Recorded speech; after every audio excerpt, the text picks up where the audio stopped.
الهجس على بدع طارق القصيد شاش راسي للشعر وانتخل بدع النزاع شاعر فكري مري ما اجيب الا الجديد هجسي يفرض على بدح دربين الفعا سوق والفرحه ترى راعي الفعل الفريد ملك الله يسعده ويرزقه بشوف العيال الف مبروك وعسى دايم افراحه تزيد الاصيل الله يرزقه واكرمه بنت الحلال يوم قالوا لي عقد قلت يا جعله سعيد يستحق الخير سعيد يهزم العيا والنعم سعيد اشهد انه حر عنيد شامخ هو يحتمي كلمته نقال الصيد وانت يا سعيد تنافي ولك شان المجيد يا علي بالساس والاصل من عم الوفا طيب ومدها الشهر للجزل دايم يصيد اشهد ان سعيد كفو بالكرم اضرب مثال ابن ناصر للسخاء للخوي عز وعضيد داع صيته واشتهر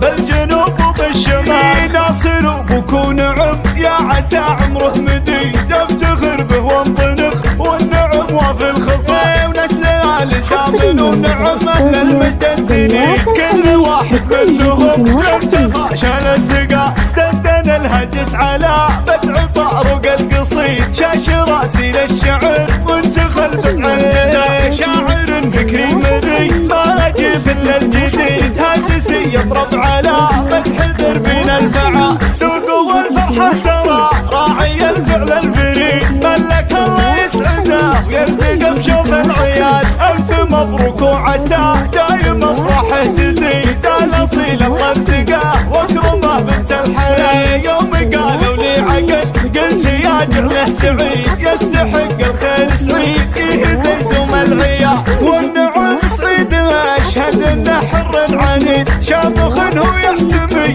كلمته نقال الطير وانت يا سعيد تنافي ولك شان المجيد يا علي بالساس والاصل من عم الوفا طيب ومدها الشهر للجزل دايم يصيد اشهد ان سعيد كفو بالكرم اضرب مثال ابن ناصر للتقى للخوي عز وعضيد داع صيته واشتهر بالجنوب وبالشمال ناصر وابوك ونعم يا عسى عمره مديد افتخر به وانطنخ والنعم وفي الخصايا ونسل ال زامل ونعمه للمجد